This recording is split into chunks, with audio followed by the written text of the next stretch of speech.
Mga kapatid, sabi kanina yung tatlo, talagang tatlo naman talaga. Walang anticipation, pero simula tayo sa 15, kaya pang-apat kayo. Pero sa liturhiya, ay pangatlo po. Dahil sinusunod yung petsa hanggang sa 24. No? Hindi naman ang naglihi si Maria, matras ng isang araw. Ano?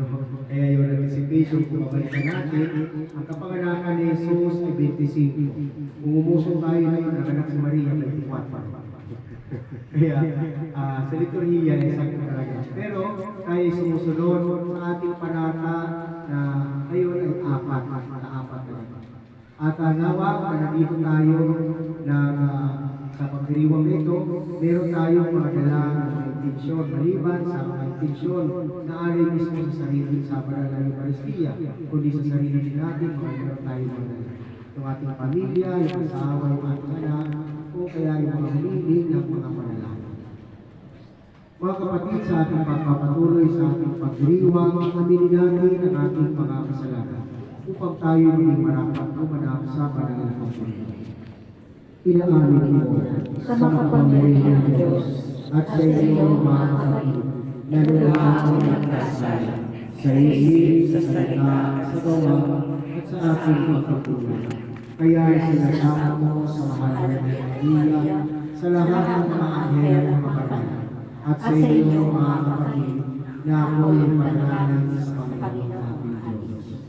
Kaawaan tayo ng mga kapangyarihang Diyos, patawarin tayo sa ating mga kasalanan at patubayan tayo sa buhay ng walang hanggan. Amen.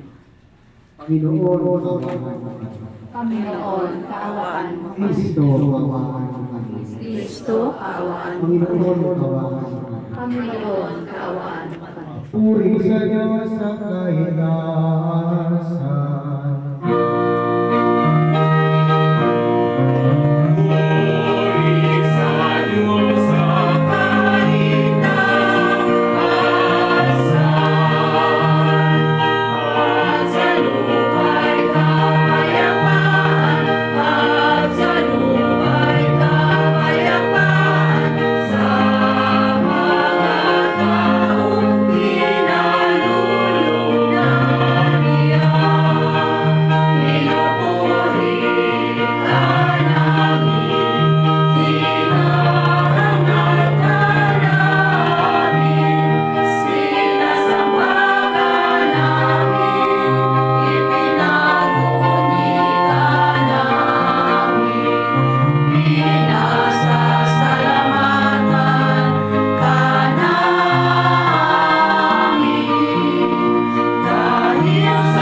May puan pa doon. May puan pa doon sa dito. Doon ba ito? Alay kaya. Amen.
Dahil sa pagkakasalang sa aming malipit, ay palayain mo pakundangan sa bagong pagsila na dulong kaliwanag namin hinita.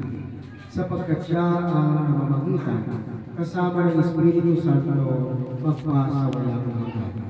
Amen. Maganda ang pagpapahayag ng pag-asa ng propetang si Jeremias para sa mga nagdadalamhating bayan ng Huda, isang banal na inapo ni Haring David. Ang Mesiyas ay naghahatid sa kanila sa kapayapaan, pagkakaisa at katarungan. Basa mula sa aklat ni Propeta Jeremias. Lalalaman ang araw. Sabi ng Panginoon, napasisimuling ko mula sa langit ang isang hapon. Isang hari na buong kaluluwa maghahay. Paihiranan niya sa buong lupain ang batas at ang katarungan. Magiging matiwasay ang horo sa panunod ng kanyang pamamahay. At ang Israel ay mapayapa ang buhay. Ito ang pangalan sa tao sa kanya. Ang Panginoon ay Diyos. Sinasabi ng Panginoon, darating na ang panahon na ang mga tao di na malulupa ng Diyos. Nariyay, buhay, ang Panginoon malaya sa Israel mula sa Egypt.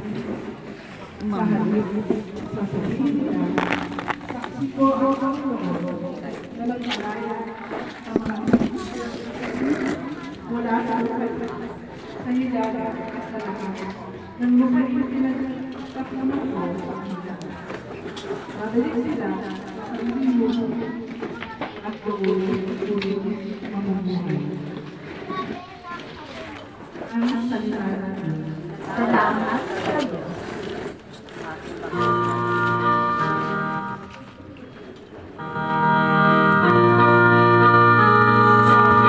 Buhay sa marangal, nasasagana kailanman. Mabubuhay sa marangal, nasasagana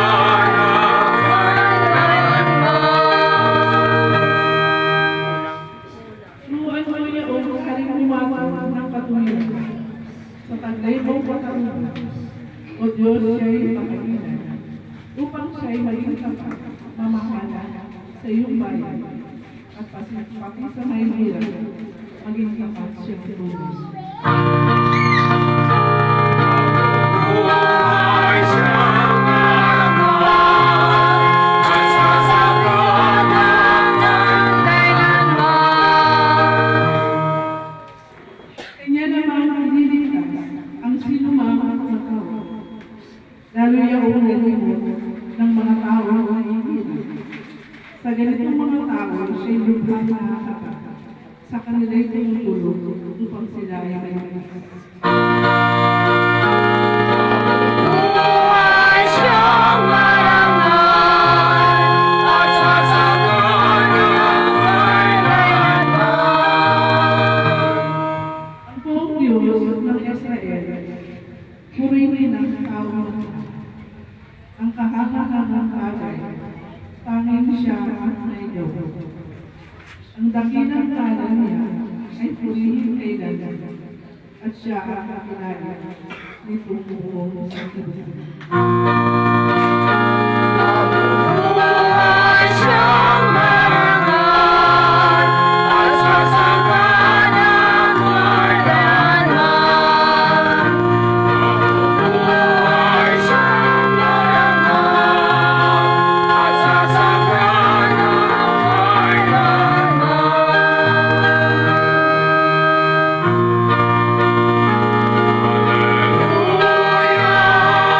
Hallelujah,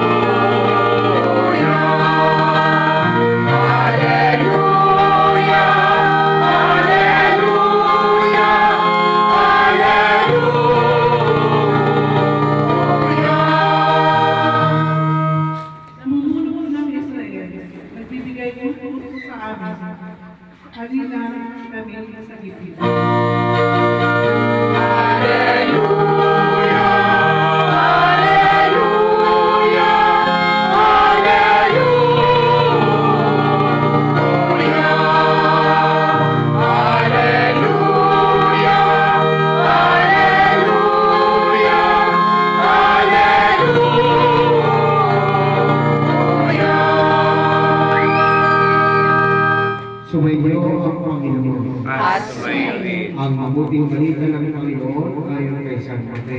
Papuri sa iyo, Panginoon. Ganito ang pagkapanganak kay Jesucristo. Si Maria na kanyang ina at si Jose ay nakatanda ng nakasal.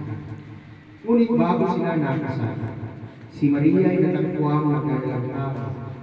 Ito ay sa pamamagitan ng Espiritu Santo. Isang tao na matuwid itong si Jose na kanyang magiging asawa. Ngunit ayaw niya mapahiya si Maria, kaya dinasya niya hiwalayan ito ng ihi. Samantalang iniisip ni Jose, napakita sa kanya sa panaginip ng isang anghel ng Panginoon. Sabi nito sa kanya, Jose, anak ni David, huwag mong matakot na tuluyang makasalan si Maria, sapagkat siya ay naglihi sa pamamagitan ng Espiritu Santo. Manganganak siya ng isang lalaki at ito'y pangangalanan mo, Jesus, sapagkat siya ang magliligtas sa kanyang bayan sa kanilang mga kasalanan. Nangyari ang lahat nito upang matupad ang sinabi ng Panginoon sa pamamagitan ng propeta. Maglilihi ang isang dalaga at manganganak ng isang dalaga at tatawagin ito Emmanuel. Ang kahulugan, kasama natin ang Diyos. Nang magising si Jose, sinunod niya ang utos ng anghel ng Panginoon. Pinakasalan niya si Maria. Ngunit hindi pinalaw ni si Maria hanggang sa may panganak nito ang isang sanggol na lalaki na pinagalanan niya nga ng Jesus. Mga kapatid, ang mabuting balita ng Panginoon. Pinupuri ka namin, Panginoong Jesus Cristo. Opo. Magandang gabi po sa ating lahat. Gandang gabi po, Alam Father. po namin ang Panginoon. Ngayon ang Panginoon. Palakpak ang mga kabataan. Palakpak ang mga kabataan isip.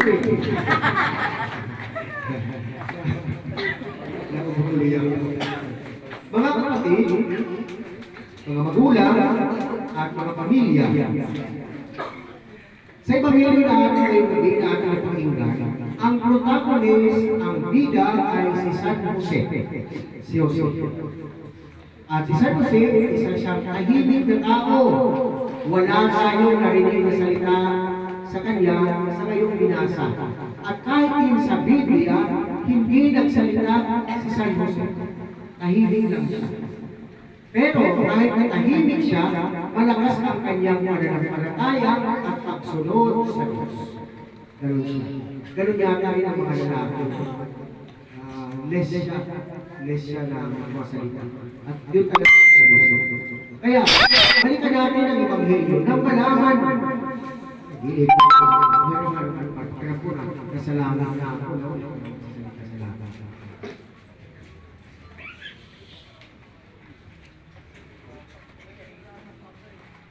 Nang malaman ni Jose na buntis si Maria, nalito at nasaktan siya.